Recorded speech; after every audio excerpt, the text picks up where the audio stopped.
gudoomiyaha gobolka Gabiley iyo gudoomiyaha degmada Arabsiya ayaa soo kormeeray meelaha ay ka socdaan imtixaanaadka shahaadiga ee gobolka Gabiley sida warbixinta si noogu soo diray wariyaheena Muuse Xuseen Xasan oo alaba nooga soo warama Gabiley. Walaasabka gobolka Gabiley Maxamed Cismaan Xaaji Axmed oo weeliyo maayirka degmada Arabsiyo gudoomiyaha waxbarashada iyo sayniska degmada Arabsiyo ayaa soo kormeeray goobaha uu ka socdo imtixaanka shahaadiga ah degmada Arabsiyo isla markaana ka warbixiyay oo ay ku galayaan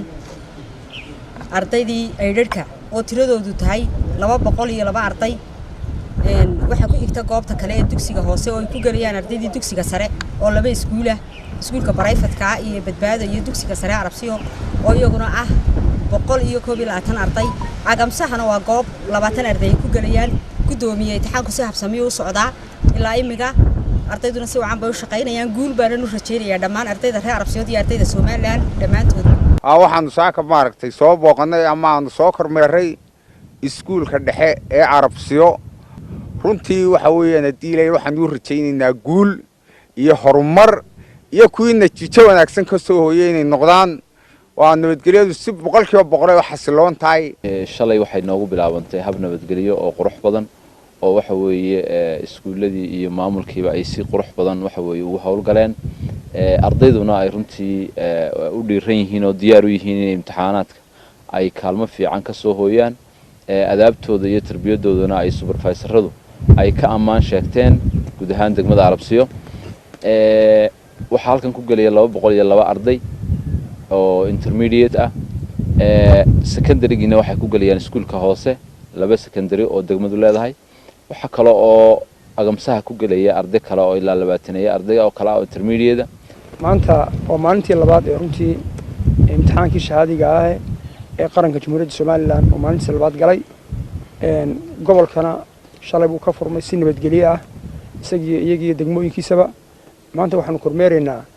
degmooyinkii kale ee gobolka oo ugu horeyso degmada Arabsiyo oo aanu maanta saaka ku soo waabarisanay runtii warbixinta ay nasiyeen supervisorka iyo gudoomiyaha waxbarashada iyo maayirka iyo hawlwadeenaduba in si niyad sami ah oo degan ay hawshaasi u socoto imtixaanku ardayduna ay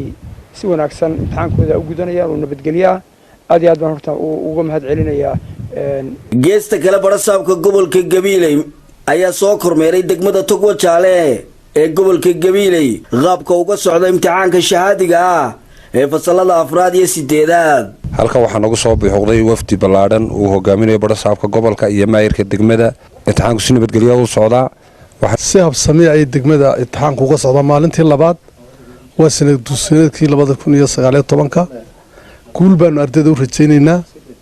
aad iyo aad bayna ardaydu imika ilaa iyo hadda ugu niyadsan tahay oo runtii degmada Arabsiyo oo saaka ku soo horeynay iyo degmada Togwa Jaale oo aanu imika joogno